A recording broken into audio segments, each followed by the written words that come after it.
Donc, il y a le collège, c'est tout. Ok. Donc, bonjour à tous. Bonjour le collège Maurice Genevoix. Bonjour monsieur Brunel. Donc, on vous espère nombreux derrière vos ordinateurs et derrière vos écrans. Donc, aujourd'hui, conférence sur les métiers de l'automobile et de la mobilité. Avec des intervenants que je vais laisser se présenter maintenant.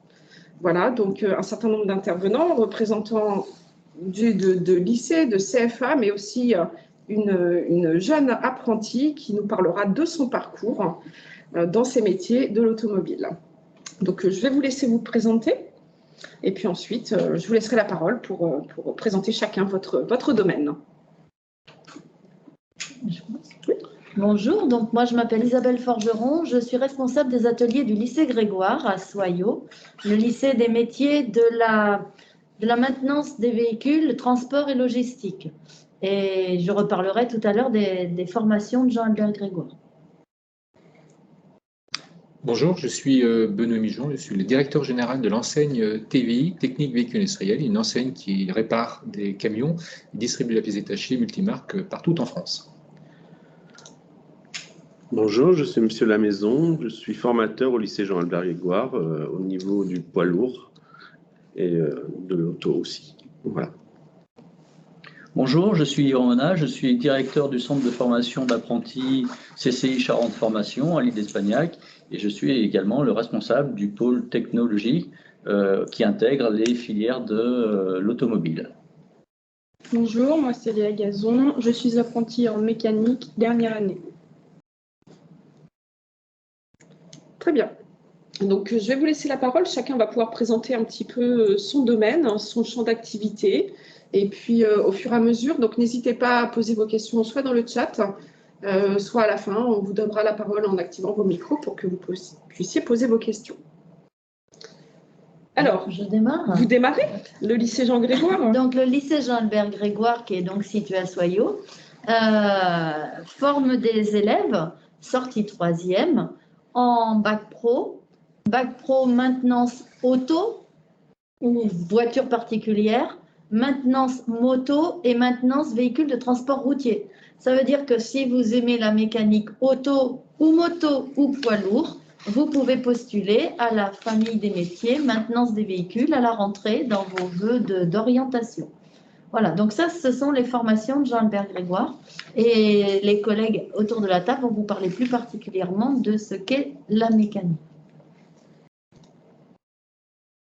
J'enchaîne alors allez-y, enchaînez. Alors moi, je vais vous parler de différentes activités que je couvre. Alors, la première activité, c'est l'enseigne nationale qui s'appelle TVI. TVI existe depuis une vingtaine d'années. Nous sommes répartis sur le territoire national. Notre métier, c'est la distribution de pièces détachées multimarques pour tous les camions et les véhicules remorqués, les semi-remorques. Et nous avons aussi l'activité de réparation de véhicules industriels pour tout l'ensemble des transporteurs et d'utilisateurs de véhicules industriels. Voilà, donc ça c'est la première activité. Donc nous avons à peu près plus de 60 distributeurs de pièces détachées en France, plus de 90 ateliers. Donc on couvre les champs de commerce et on couvre aussi les champs de réparation. Le groupe TVI, c'est à peu près 1000 collaborateurs qui sont répartis sur le territoire national. Et c'est aujourd'hui une bonne centaine d'emplois qui sont à couvrir dans différents domaines, que ce soit le domaine du commerce, du magasin, le domaine de la qualité, le domaine du marketing, le domaine du technique. Voilà, on a un prisme d'emploi qui est relativement très très large pour des jeunes qui veulent investir ce métier qui est un très très beau métier. Et je vous dirai pourquoi c'est un très beau métier. Donc là, on a une force de proposition d'offres d'emploi pour des jeunes qui veulent se découvrir à travers le territoire national. On va de Maubeuge à Saint-Jean-de-Luz et de Brest à Nice. Ça, c'est mon activité principale professionnelle. Et après, je suis engagé dans d'autres activités pour mettre en lumière justement ce métier avec 2 syndicats professionnels. Le premier syndicat, c'est la FEDA, qui veut dire la Fédération de la distribution de pièces détachées automobiles et poids lourds, qui compte plus de 1400 points de vente de distribution de pièces détachées automobiles et poids lourds, et c'est 35 000 emplois. Voilà, donc c'est une activité qui est très très dense. Alors je vais concentrer moi mon discours sur le véhicule industriel, où là où on a donc plus de 800 ateliers en France.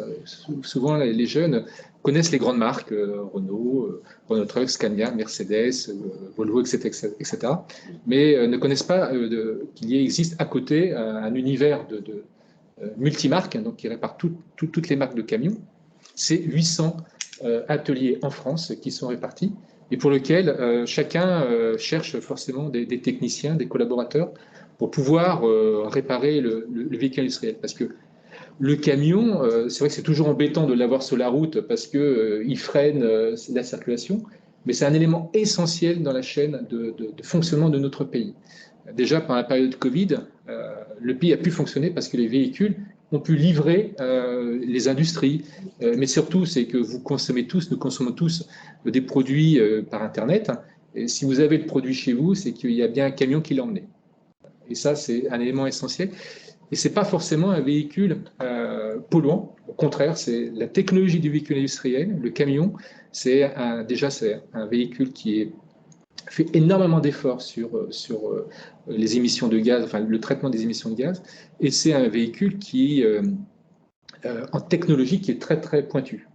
Et donc, il y a à l'intérieur de ce véhicule beaucoup de possibilités pour pouvoir faire de la réparation et un jeune de se trouver à l'intérieur.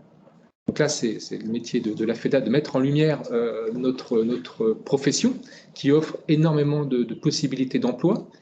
Et après, j'ai une autre activité qui est l'ASAC, qui est les activités de réglementation.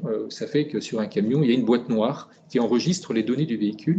Et ça, donc, c'est une activité importante. Il y a à peu près 700 ateliers en France qui contrôlent cette petite boîte dans le camion et qui offre aujourd'hui plus de 150 emplois. On a du mal à trouver des techniciens, ou en tout cas des jeunes qui veulent performer et trouver sa voie dans cette partie-là. Voilà un petit peu la présentation de mon activité. Très bien. Moi, monsieur Lamaison, je suis formateur en mécanique poids lourd. Alors, on fait du bac et du BTS par la suite pour pouvoir emmener, comment dire, des techniciens à ces petits messieurs-là. Nous faisons de la mécanique générale pour tout ce qui est bac. Et après, on va se perfectionner en BTS pour faire des bons techniciens. Donc, on a besoin de jeunes qui vont gonfler les sections. Les sections pour vous. Donc, des jeunes pour gonfler ces sections, et sachant que ces formations sont accessibles dès la troisième, après la troisième. Dès la troisième. Voilà. Donc, c'est ça qui est important. Ça veut dire que là, vous avez des possibilités, dès la troisième, d'intégrer des lycées, des CFA pour vous engager dans ce type de formation.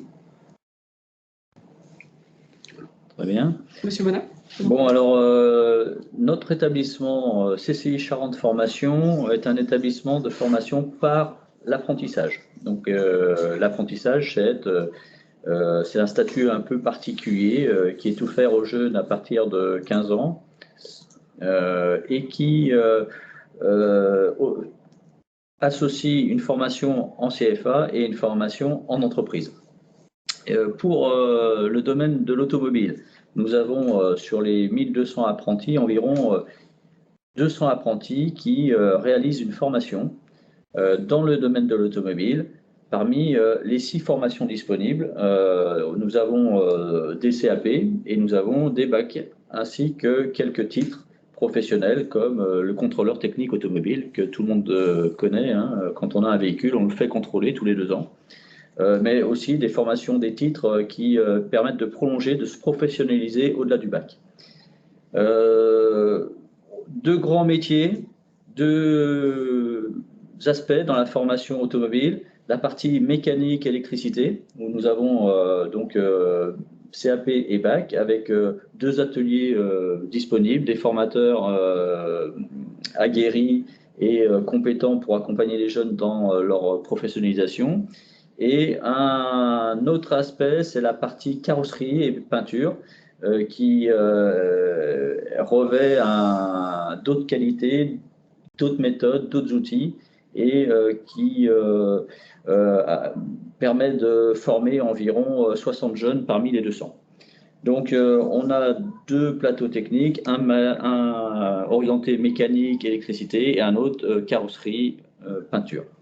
Voilà, nous avons des équipements que nous renouvelons régulièrement, et nous avons aussi un fort renouvellement de compétences liées aux technologies émergentes dans l'automobile, les systèmes de motorisation hybride notamment, mais également la transformation qui se fait du parc automobile vers des véhicules électriques. Voilà.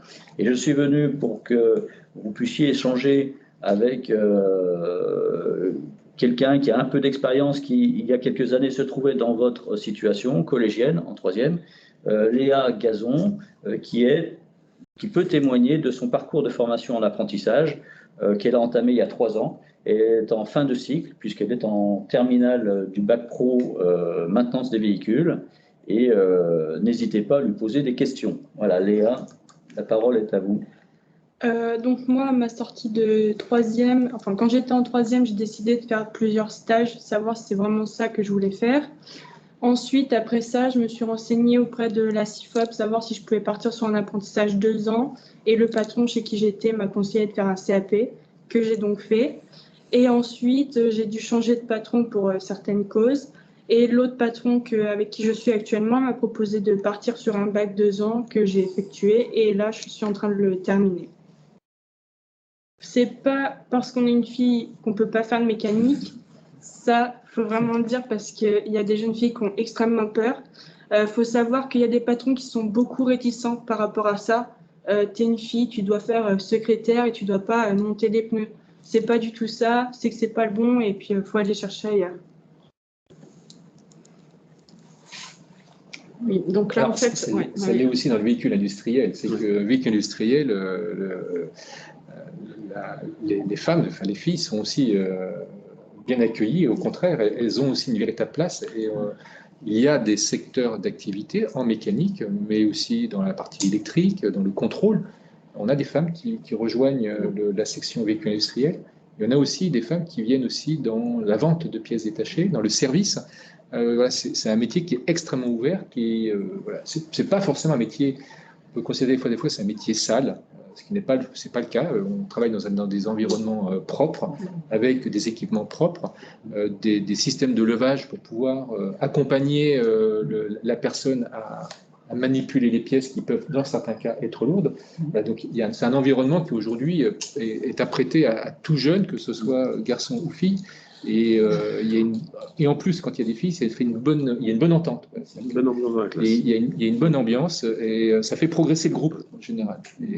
Ce n'est pas un métier dégradant. En tout cas, c'est un métier qui donne envie, parce qu'il y a, hormis la partie technique, mais en plus, il y a plein de ponts qui existent, des passerelles entre différents métiers. C'est-à-dire qu'une personne peut démarrer effectivement dans la partie VL et migrer dans la partie poids lourd, mais elle peut aussi commencer par la partie technique, mais aussi se trouver une nouvelle voie dans des entreprises qui peuvent être dans le magasin, dans le commerce sédentaire, de trouver une place dans la réception des véhicules. Enfin, il y a énormément de possibilités.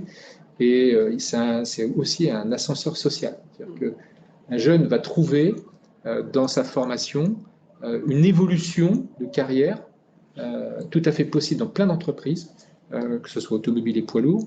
Mais en tout cas, voilà, il peut y avoir un point de départ de votre formation au départ qui est technique. Et puis, au fur et à mesure de votre temps, peut-être vous découvrir des talents en dehors de la mécanique, restant dans votre univers, pour pouvoir faire plein de choses possibles au sein de notre profession. Oui, parce que c'est vrai que quand on pense métier de l'automobile, on pense systématiquement, on a tendance à penser mécanique purement, alors que ces métiers-là ouvrent aussi vers le domaine de la vente, de la logistique, il y a de l'administratif. C'est tout un univers en fait autour de ces métiers de l'automobile. Et c'est vrai qu'il n'y a pas non plus que le mécanicien, il y a aussi un champ de métiers divers et variés, tout à fait possibles. En revenir aux filles, effectivement, au lycée Grégoire, c'est pareil. On a une fille en maintenance poids lourd au niveau du BTS. On a aussi une fille en bac pro, maintenance poids lourd aussi. Et elles apportent vraiment au groupe. Elles sont motivées, elles sont motivantes et c'est un vrai plus. Donc, c'est un métier qui est vraiment fait pour garçons et filles sans difficulté.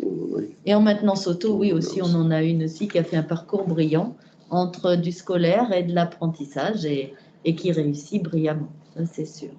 Oui, puis ce métier-là, c'est aussi c'est des petites entreprises. Donc en général, les patrons qui embauchent ont un rapport à la personne, à l'humain, assez rapide. Donc c'est important parce que le collaborateur, enfin celui qui s'inscrit dans cette filière, va trouver aussi un contact personnel avec son employeur, discuter avec lui. Il y a dans des entreprises, il y a des entretiens individuels qui sont faits tous les ans. Une fois qu'on a fait sa formation, ça ne s'arrête pas là, c'est que derrière, il y a aussi des formations au fur et à mesure de la vie du jeune. Il y a des formations qui sont faites chez des équipementiers. Donc, ça peut aller sur de la climatisation, ça peut aller sur des contrôles, des systèmes de contrôle. Voilà, c'est-à-dire que ça ne s'arrête pas, quoi. C'est une voie qui évolue sans arrêt, où le jeune peut trouver plein de choses chez lui, dans son environnement technique. Mais on a des jeunes qui ont migré sur la partie commerce, qui ont trouvé aussi des places dans le marketing, puisqu'il y a des entreprises qui font du marketing sur leur marché, vis-à-vis de leurs clients, monter des promotions. Voilà, c'est un écosystème qui est très très riche. Et moi, je vous invite vraiment à vous intéresser à cette filière, que ce soit automobile et poids lourd. Moi, je vais parler plus de l'environnement dans lequel je navigue. Et il y a dans les jeunes qui viennent nous voir, enfin qui intègrent cette filière du véhicule industriel, des fois, ils viennent aussi de différents horizons. Ils trouvent une place. Voilà. Donc, je vous invite à vous intéresser à notre métier, à ce qui se passe au lycée Jean-Albert Grégoire, ouais. Parce qu'en plus, en France, il y a peu d'écoles qui forment la mécanique poids lourd. Oui. Il y a une petite trentaine en France, grosso modo, oui. Et on a la chance d'avoir en Charente cette filière. Voilà. Et il faut venir rencontrer les professeurs pour pouvoir discuter avec eux, nous rencontrer aussi pour avoir un peu plus d'idées sur ce qui se passe. On a écrit, nous, la profession a écrit en juin 2021, donc l'année dernière, on a écrit un livre blanc qui est disponible auprès de la FEDA, donc vous faites www.feda.fr. Vous pouvez demander ce livre. Ce livre blanc met en lumière la profession du véhicule industriel et tous les métiers qui sont disponibles. C'est un métier qui apporte énormément de véhicules à entretenir, avec des possibilités importantes. Et même si demain, il y aura encore une nouvelle génération de véhicules avec des énergies différentes, notre métier va évoluer. Donc, c'est un métier d'avenir parce qu'on aura toujours besoin d'acheter de la nourriture, on a besoin de commander des pièces, commander des vêtements, etc. Et donc, il y aura toujours à un moment donné un véhicule industriel, un camion qui viendra livrer et donc réparer à un moment donné. Oui. Alors, tout à l'heure, vous parliez des véhicules qui se transforment aujourd'hui pour répondre à des points peut-être plus écologiques et autres. Donc, aujourd'hui, on a des véhicules hybrides, on a des véhicules électriques, on a toujours les véhicules à carburant fossile. Des véhicules autonomes qui arrivent, comment va se passer la transformation finalement de vos formations pour aller vers ces nouveaux véhicules, puisque c'est plus tout à fait le même métier non plus, avec des techniques et puis des moteurs qui vont être différents, par exemple. Donc, comment on va arriver à cette transformation du véhicule, mais aussi des personnes qui travaillent sur ces véhicules-là? Alors, c'est une vraie question. C'est une vraie question. Auquel répondent les professionnels, répondent les acteurs de la branche professionnelle, et à travers aussi l'évolution des diplômes, notamment dans les métiers de la réparation, de l'entretien des véhicules.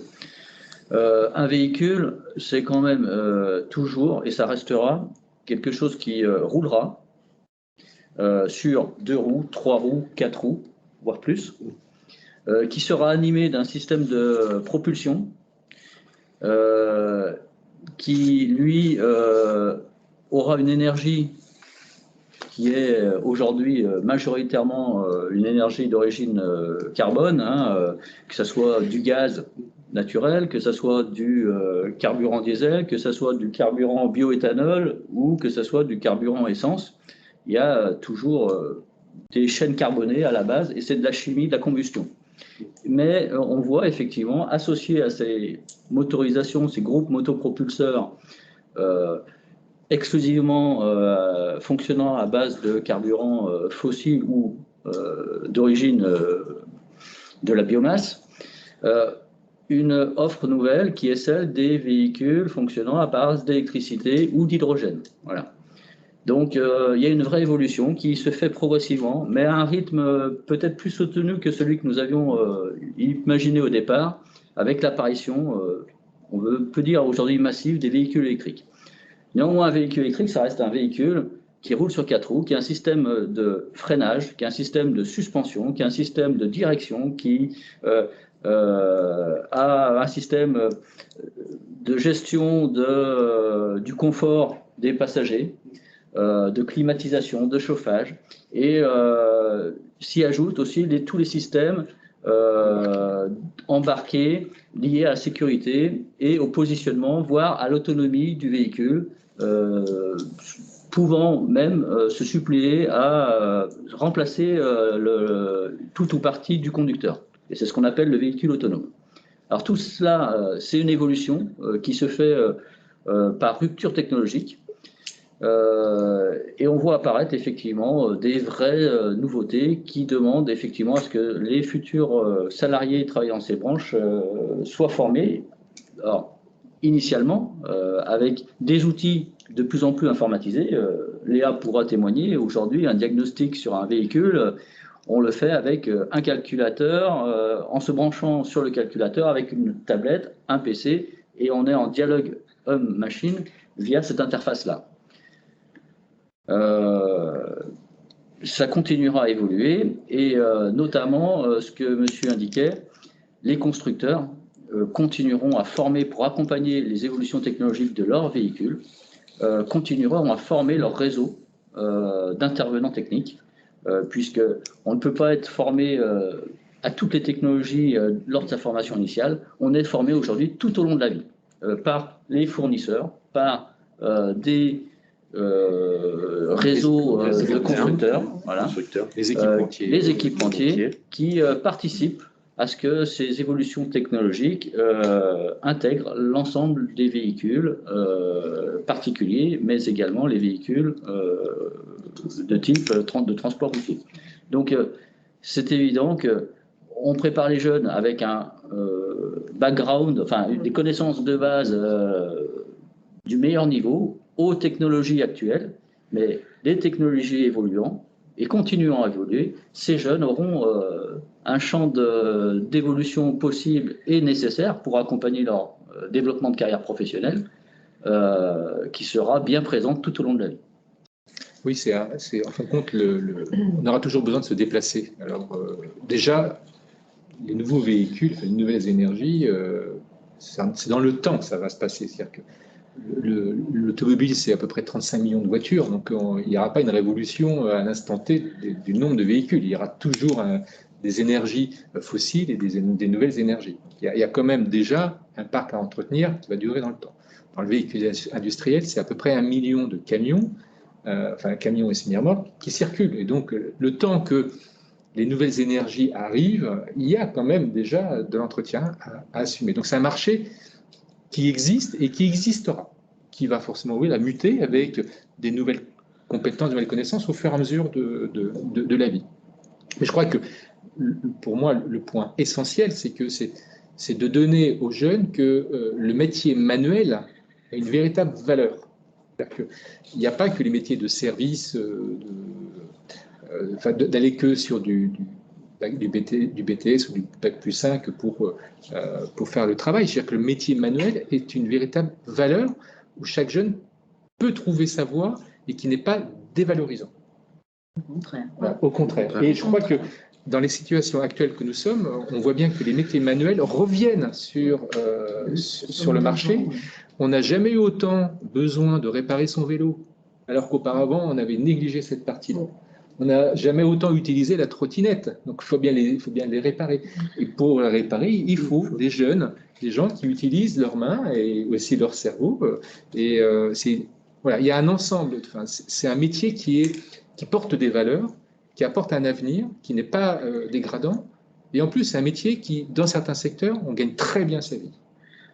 Et si on a un bon cursus, et dans le véhicule industriel, aujourd'hui, c'est un métier qui paye bien. Voilà. Donc, c'est très intéressant, personnellement, pour pouvoir accomplir son métier. Et puis, financièrement, des jeunes qui s'inscrivent dans cette voie-là peuvent très bien gagner leur vie. Donc, c'est un ensemble complet qui n'est pas à dévaloriser. C'est-à-dire que le travail de manuel est un très bon travail aujourd'hui et on veut vraiment le valoriser. Et il y a toutes les conditions aujourd'hui pour qu'un jeune puisse travailler dans l'automobile et dans le poids lourd pour performer, pour trouver sa voie. Et d'ailleurs, dans toute cette formation, c'est ce qu'on disait tout à l'heure, que ce soit mécanique auto, moto, poids lourd, les programmes de formation sont orientés pour acquérir tous ces premiers gestes, tous ces gestes manuels qui permettent de bien comprendre. Et puis derrière, aller vers les nouvelles technologies, puisque les référentiels de formation intègrent ces nouvelles technologies. Hein. Et après, à nous, les établissements, de nous en emparer pour faire partager, faire apprendre aux jeunes ces nouvelles technologies. Et pour cela, on forme nos enseignants aussi régulièrement. On fait évoluer nos plateaux techniques pour avoir aujourd'hui, vous l'avez dit tout à l'heure, et chez nous aussi, on a du véhicule hybride, on a du véhicule électrique, et on forme, et on va former de façon progressive de plus en plus, vous les jeunes, si vous venez, à ces métiers de l'énergie thermique et à ces métiers de l'énergie électrique.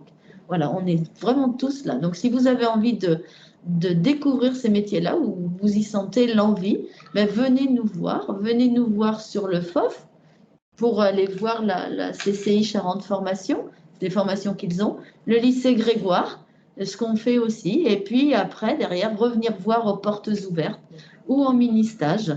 On aura peut-être l'occasion de redonner tout ça tout à l'heure. Oui. Voilà. On partagera tout ça en fin de conférence. Alors, une petite question, alors je vais d'abord poser à Léa dans un premier temps et puis après vous pourrez aussi y répondre. Quelles sont d'après toi les qualités humaines les plus recherchées pour la formation que tu fais, pour le métier que tu envisages? Quelles sont vraiment les qualités, d'après toi, indispensables pour exercer ce métier-là? Alors déjà, il faut savoir qu'il faut être hyper motivé dès le départ. Il ne faut pas lâcher. Après, il ne faut pas avoir peur de se salir les mains. Il faut savoir que c'est un métier quand même assez salissant. Si on parle de la mécanique, il ne faut pas avoir peur. On se lave les mains, hop, c'est bon, c'est parti. Après, je dis la motivation, c'est vraiment une des qualités plus recherchées. Si tu pars sur un apprentissage que tu n'es pas motivé dès le départ, tu sais d'avance que c'est foutu. Après, vraiment, ouais, voilà, faut pas avoir peur de se salir les mains. On revient sur les mêmes trucs, quoi. Est-ce qu'en termes de dextérité, ça te semble... Tu sais ce que c'est la dextérité, savoir utiliser ses mains. Est-ce que c'est quelque chose d'important ou pas? Il faut aimer être assez manuel. Ouais. Si on n'est pas manuel dès le départ, ça va être un peu compliqué. D'accord. Et toujours pour continuer là-dessus, et après je vous laisserai la parole par rapport à ces qualités, ton intégration, dans combien de filles vous êtes dans ta formation, par exemple, aujourd'hui? Nous, aujourd'hui, on est 2 actuellement. Vous êtes 2. Et est-ce que l'intégration s'est faite naturellement? Est-ce que tu t'es senti bien tout de suite ou est-ce que tu as senti que les garçons avaient peut-être un côté, qu'est-ce qu'elle fait ici, des a priori par rapport à tes qualités, tes compétences? Est-ce que ça s'est fait naturellement finalement? Ça s'est fait vraiment naturellement et dès que j'avais des questions à poser, c'était les premiers à être là pour m'aider. Vraiment, on arrive sur un niveau de maturité, vraiment on est là, quoi. Après, il faut savoir que les garçons, ils aident beaucoup malgré tout, même quand on ne leur demande pas les choses. On peut leur demander tout et n'importe quoi, ça va être les premiers à être là. Même les formateurs, etc. Justement, avoir une fille, ça aide vraiment. La maturité, elle change. Ils sont là, ils savent que vous êtes là et ils vont faire tout pour que vous vous sentez à l'aise et bien.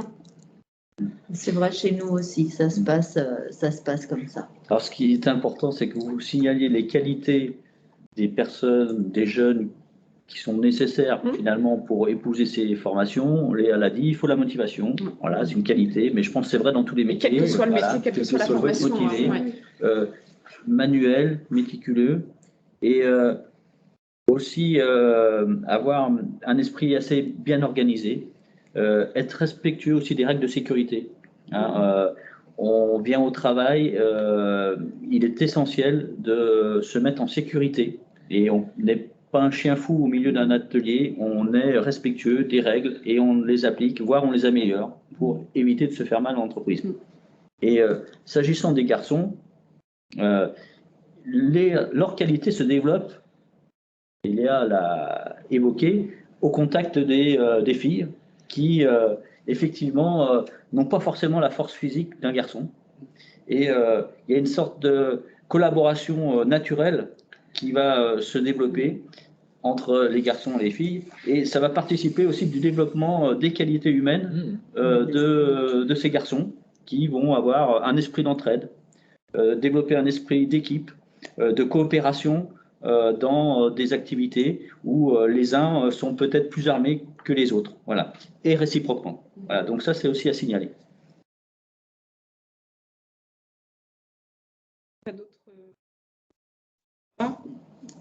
Non, c'est un point de départ. Hein. C'est-à-dire qu'effectivement, après, tu vas forcément évoluer au fil du temps, de trouver peut-être une voie plus spécifique dans ce que tu vas faire.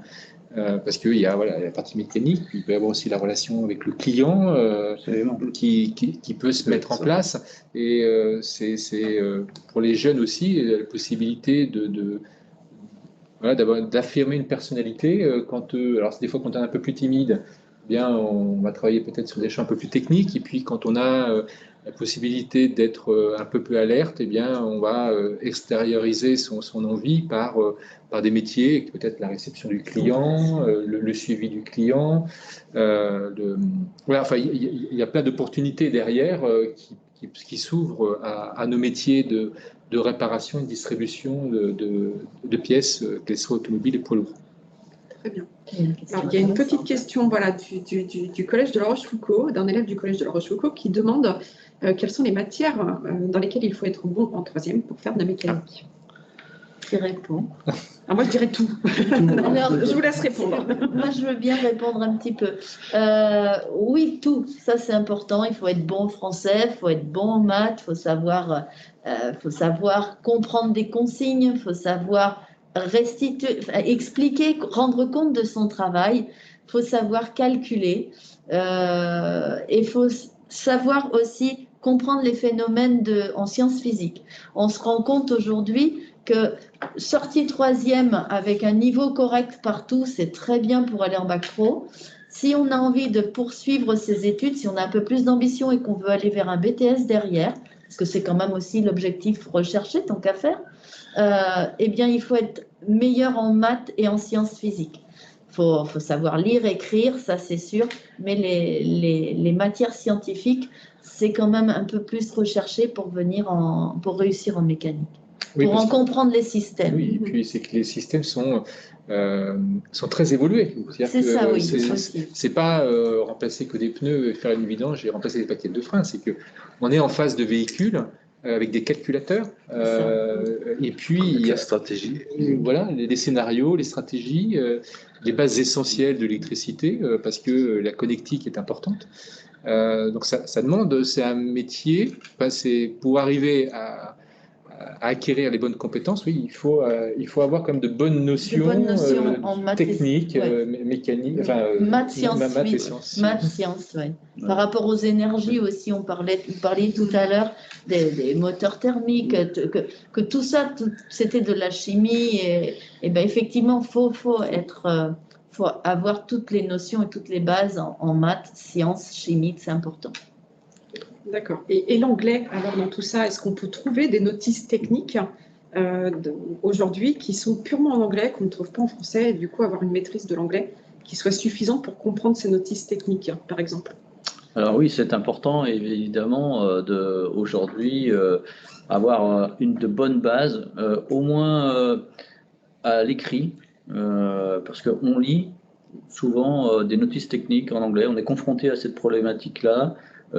Alors, on a des outils d'aide avec Internet aujourd'hui, c'est facile d'avoir accès à un traducteur en ligne, etc. Donc on peut facilement se dépatouiller, mais je dirais que on a d'autant plus d'aisance qu'on a déjà un bon bagage en anglais, au moins dans le domaine de la compréhension écrite. On pratique moins l'oral, sauf si on est effectivement sur un territoire où il y a une forte concentration d'anglais, comme peut être le cas en Charente, où il est bien aussi en accueil client d'avoir quelques mots en anglais pour faciliter les relations. Ce que j'ajouterais dans le domaine des compétences, pour faire écho à la question, faut-il être bon en troisième? Oui, il faut être, je veux dire, pas mauvais en maths, sciences physiques, en expression orale, écrite, etc. Bien se comprendre.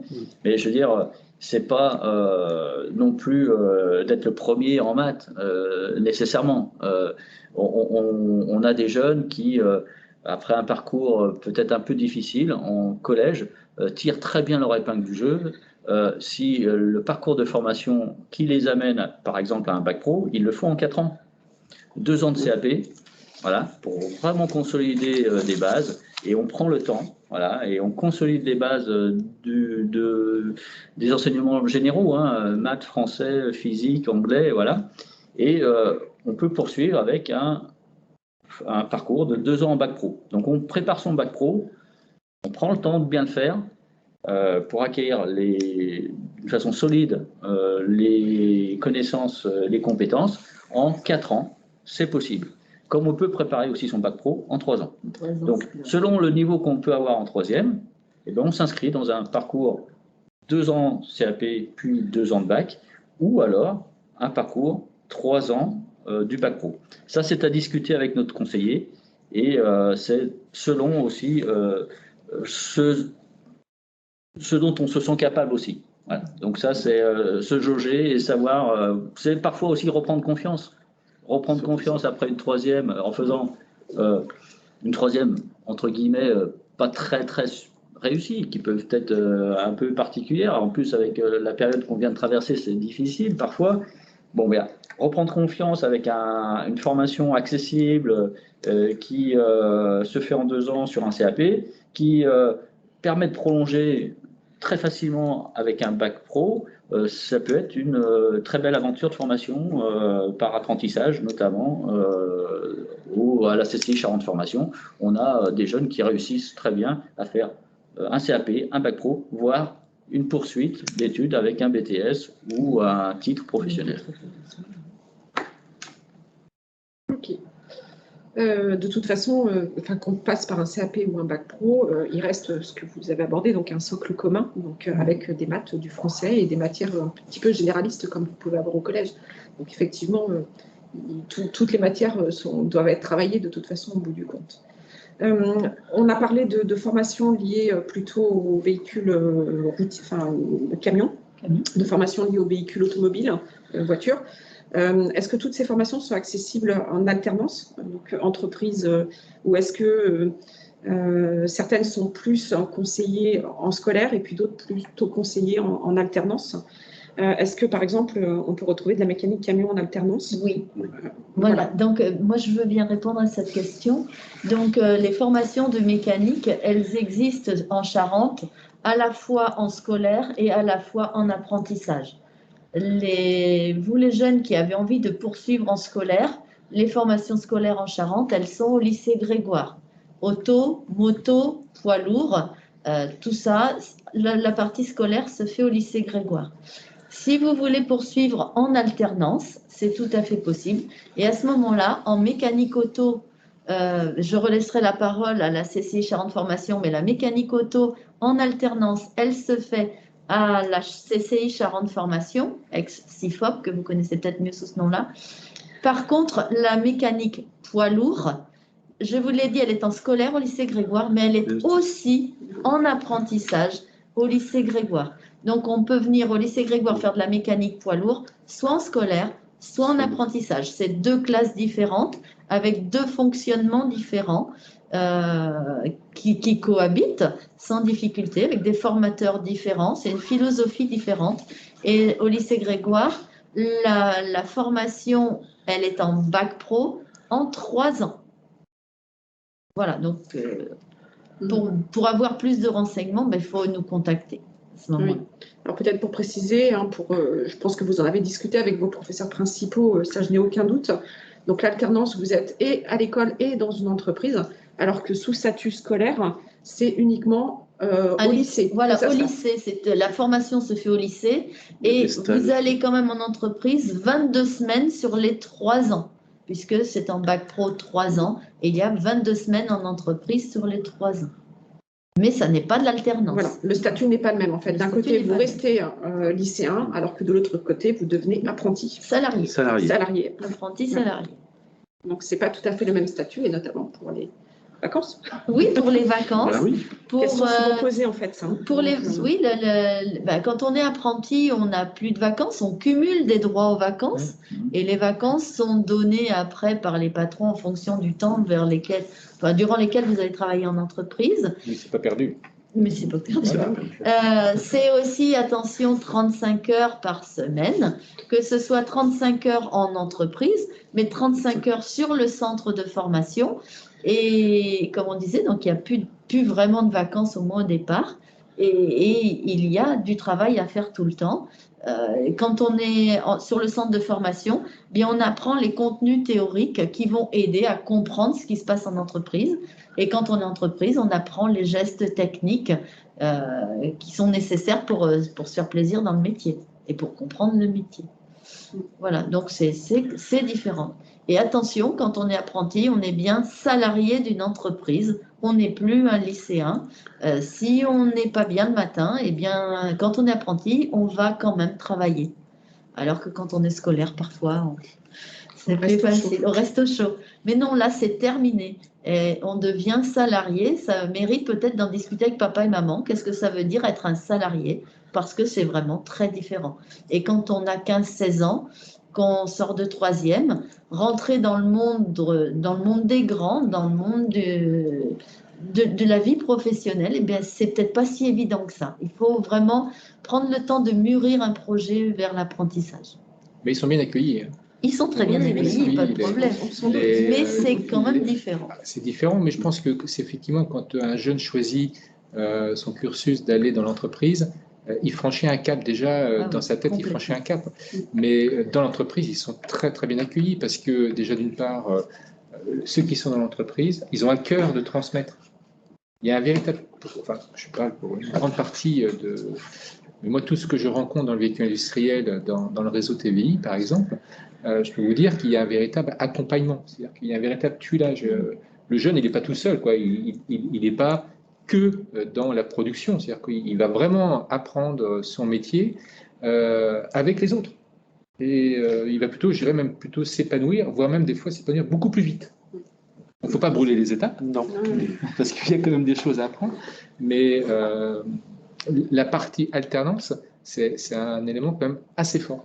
Et je pense que le jeune, il franchit le pas de dire je deviens dans la cour des grands, je deviens quelqu'un. Oui, mais voilà. Ça, il faut que ce soit un vrai projet mûri. Ah oui, bien sûr. Il ne faut vraiment pas aller vers l'apprentissage en disant oui, je vais gagner beaucoup d'argent. Non, non, non, surtout pas.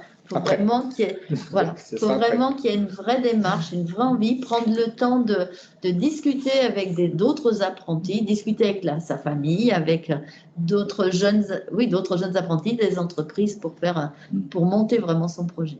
Donc on en revient à ce que disait Léa, le premier mot qu'elle a utilisé tout à l'heure, c'était le mot motivation. Quel que soit le statut. De toute façon, la motivation sera. Mais je voudrais poser une question à Léa, parce qu'il ne faudrait pas penser que quelqu'un qui fait une formation par apprentissage, il n'a plus de congés, il n'a plus de vacances. Est-ce que Léa, tu as des congés? Oui. Voilà. C'est pas parce qu'on fait une formation par apprentissage qu'on n'a plus de congés. Mais on en a moins. On en a il y en a moins, mais voilà. Statut scolaire, mais on a traitement qui est celui d'un salarié qui a 5 semaines et selon les accords, peut-être parfois plus, semaines de congés par an. Voilà. Et puis il peut y avoir aussi des primes qui sont versées parce que il y a aussi un intérêt et souvent le patron il veut récompenser les jeunes et il y a des primes aussi qui sont versées en plus de ce qu'il peut recevoir en termes d'indemnité. Il y a des choses financières qui sont intéressantes, très intéressantes. Alors, une petite question dans le chat. Est-ce qu'il est facile de trouver un stage en entreprise ou un lieu d'apprentissage en Charente? Est-ce que c'est quelque chose qui est facile ou est-ce que vous, en tant que structure, vous vous retrouvez confronté à des jeunes qui ne trouvent pas de stage pour diverses raisons? Alors, concernant l'apprentissage, on a des personnes qui sont dédiées justement à accompagner les jeunes dans toutes les étapes qui sont celles de la recherche d'un employeur. Et parfois, il faut frapper à plusieurs portes, aller se présenter, préparer une lettre de motivation, un CV, savoir exprimer aussi son projet professionnel, montrer sa maturité aussi. Et vous êtes conseillé, au moins sur le périmètre de l'automobile, par un conseiller apprentissage dans notre établissement CCI Charente Formation, qui vous accompagne dans votre recherche d'entreprise, avec les conseils, notamment qui sont de bonnes, tout à fait naturels, c'est-à-dire que aller chercher sur un périmètre géographique qui vous permet d'y aller tous les jours. Il ne s'agit pas d'aller chercher l'entreprise à 50 km quand on n'a qu'un scooter, ou quand ses parents ne peuvent pas vous emmener chez l'employeur tous les matins lorsque vous êtes chez l'employeur.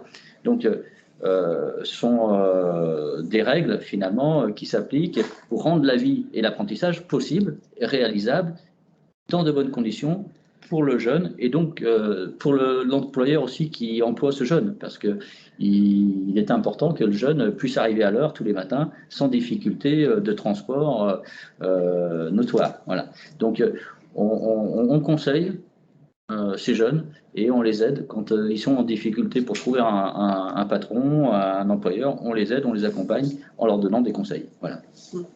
Alors, en tout cas, dans le véhicule industriel, alors là, il y a énormément de demandes. D'accord. Il y a énormément de demandes. C'est-à-dire qu'il est sûr de trouver un stage en alternance ou en apprentissage. Il est sûr de trouver. La FEDA a fait à peu près un estimatif. Il y a pas loin à peu près de 1000 postes à pourvoir. Je vous ai parlé tout à l'heure de 800 ateliers dans le véhicule industriel. C'est 1000 postes à pourvoir aujourd'hui. Donc, comment? Sur la France ou sur la Charente? En France. En France. Mais en Charente, je vous rassure, c'est exactement pareil. C'est-à-dire que quelqu'un qui cherche, un jeune qui cherche un véhicule industriel, il va trouver immédiatement. Pas trop, il m'en trouve. Et en plus, c'est que, bon, alors, effectivement, oui, les conditions d'accès sont importantes, c'est-à-dire qu'il faut que le jeune puisse arriver en entreprise. En tout cas, dans les professions du véhicule industriel, quasiment toutes les entreprises, elles, à l'intérieur, elles organisent la bienvenue. Donc, il y a de quoi manger, de quoi se restaurer. Enfin, les conditions dans l'entreprise sont réunies pour que si le jeune ne peut pas rentrer le midi, tout est organisé dans l'entreprise pour que le jeune puisse faire sa pause le midi. Vous pouvez vous restaurer à l'intérieur de l'entreprise. Il y a des salles de repos. Enfin, ils ont créé carrément, il y a des petits salons pour que le jeune puisse se retrouver avec ses collègues. Avec ses collègues déjà, et puis se reposer. Puis en même temps, de ne pas avoir des galères pour rentrer le midi chez lui parce qu'il est peut-être loin. À l'intérieur de l'entreprise, justement pour conserver ces jeunes, puisqu'on est en manque, les entreprises créent les bonnes conditions pour que ça se passe bien à l'intérieur. D'accord. Alors, je propose donc aux deux collèges connectés éventuellement d'activer votre micro ou votre caméra. Est-ce que vous avez d'autres questions à poser donc aux intervenants qui sont parmi nous aujourd'hui? Donc, n'hésitez pas à activer votre micro pour poser votre question à laquelle on répondra avec plaisir. Si vous n'avez pas de questions, dites non dans le chat.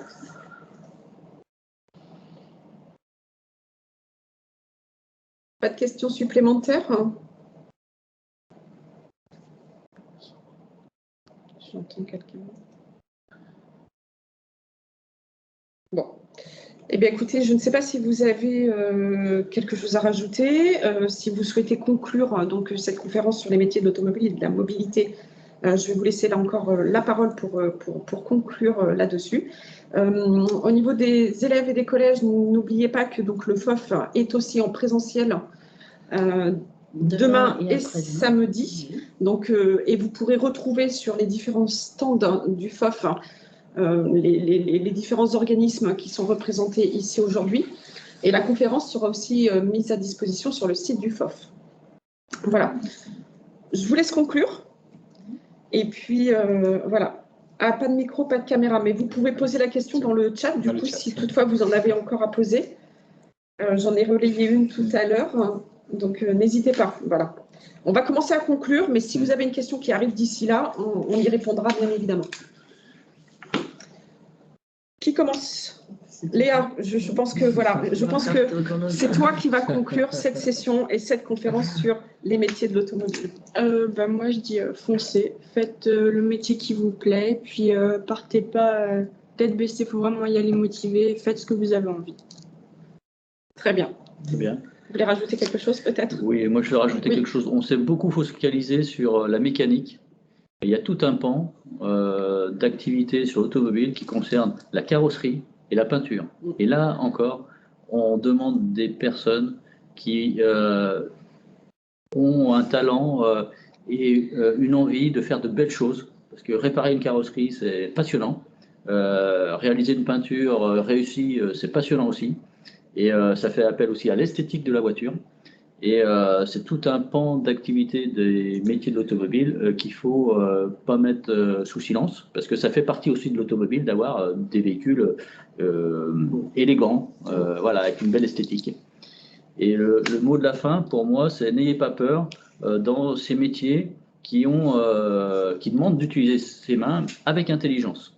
Voilà. Et ça, c'est toute la noblesse d'un métier. C'est d'associer un savoir-faire manuel à un savoir-faire intellectuel. Et dans ces métiers de l'automobile, on a bien cette association qui est indispensable à ce qu'on devienne un beau professionnel et qu'on gagne bien sa vie, in fine. Oui, moi je vais conclure ce véhicule industriel. Voilà. Donc moi je vous invite à venir découvrir le véhicule industriel, ce beau métier qui offre une multitude d'emplois, que ce soit technique, commerce, magasin, qualité. On a à cœur de vous faire découvrir ce beau métier. Et puis, si vous ne savez pas vraiment ce que l'on fait, je vous invite à venir découvrir les 24 heures du Mans Camion qui ont lieu au Mans le 25 septembre. Vous verrez ce que c'est que vraiment l'univers du véhicule industriel, le camion, et en même temps le côté qu'on peut avoir aussi festif autour de ce beau métier. Voilà, donc venez nous rencontrer avec grand plaisir, et dans le réseau TVI, naturellement, on a plein d'offres à pourvoir et des stages aussi également à proposer. Eh bien, écoutez, très bien. Moi, j'aurais voulu juste terminer en disant, si vous avez accroché sur ce qui a été dit, venez nous voir les organismes de formation sur le FOF.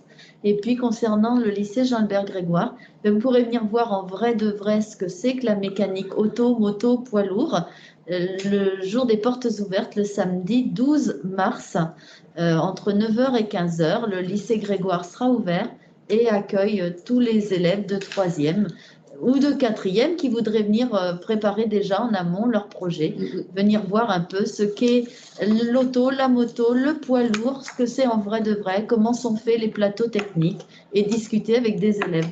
Moi, en mécanique poids lourd, pour rester sur la mécanique poids lourd 2 secondes, j'ai des élèves absolument passionnés et passionnants qui sont prêts à vous recevoir et à vous faire partager leur passion. Voilà. Et puis au-delà de ces métiers qui vous ont été présentés, vraiment les portes ouvertes des établissements, que ce soit CCI Charente Formation, et peu importe ce que vous avez envie de faire, c'est très important d'aller voir en fait, et vraiment de se rendre dans les lieux pour pouvoir observer et puis discuter avec les enseignants, des jeunes qui forment à ces métiers-là. Donc je vais vous remercier pour votre présence ce matin. On a mis quelques infos dans le chat, mais vous retrouverez de toute façon toutes ces infos aussi sur le site du FOF. On vous souhaite une très agréable journée et puis peut-être à cet après-midi ou à demain sur d'autres conférences FOF. Voilà, bonne journée, au revoir. Au revoir. Au revoir. Au revoir.